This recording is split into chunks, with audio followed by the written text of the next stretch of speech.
Hey there, and welcome to MediByte. It's great to have you with us. This is the place where we tackle tricky health topics and make them super simple to understand. All right, let's get right into it. Today, we're digging into a really fascinating and pretty important topic, a rare fungal infection called blastomycosis. Yeah, it's basically a hidden threat that could be lurking right there in the soil, and we're going to break down everything you need to know. So let me just start by asking you this. Did you have any idea that a fungus, just living its life in the soil, could actually infect your lungs just from you breathing it in? I mean, it sounds like something from a movie, right? But it's totally real. And that's exactly how this all gets started. So, to get a handle on this, we're going to walk through 5 key things. We'll start with, what exactly is blastomycosis? Then we'll get into where it comes from, what warning signs to look for, how doctors figure it out, and finally, how it's treated. Okay, first up, what are we actually dealing with here? Let's shine a spotlight on the culprit behind this whole thing. So at its heart, blastomycosis is an infection, and it's caused by a fungus with the name Blastomyces. And as you can see, its main target, its first stop, is the lungs. The whole thing kicks off when someone breathes in these tiny microscopic spores from the fungus. It's an invader that literally gets in through the air we breathe. Which, of course, leads to the next big question. If we're breathing it in, where is it coming from? Let's track down the source of this fungus and see exactly how it manages to cause an infection. So where is this little fungus hiding out? Well, Blastomyces absolutely loves moist soil, especially around big rivers like the Ohio and Mississippi River valleys. It really thrives in places with a lot of decaying stuff, rotting leaves, old wood, that kind of thing. And because of that, it creates this very specific environmental risk, which is why folks who work outdoors a lot, like farmers or construction workers, are more likely to come across it. Now, what's really wild is just how simple the infection process is. Check this out. First, some soil that has the fungus in it gets disturbed. This could be anything from digging, construction work, or even just going for a hike. That kicks the spores up into the air. Then someone just happens to breathe them in without even knowing. And that's it. The infection can start right then and there, in the lungs.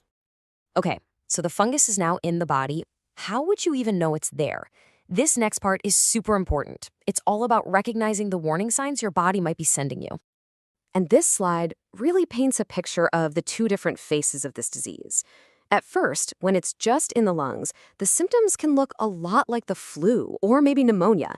You've got fever, chills, those drenching sweats, and a nasty cough. But here's the kicker. If it's not caught, especially if someone has a weaker immune system, that infection can travel. It can pop up on the skin, get into the bones and cause pain, or even, in serious cases, spread to the brain, which can cause some really scary neurological symptoms. You can see how with all those different symptoms, it could easily be mistaken for something else.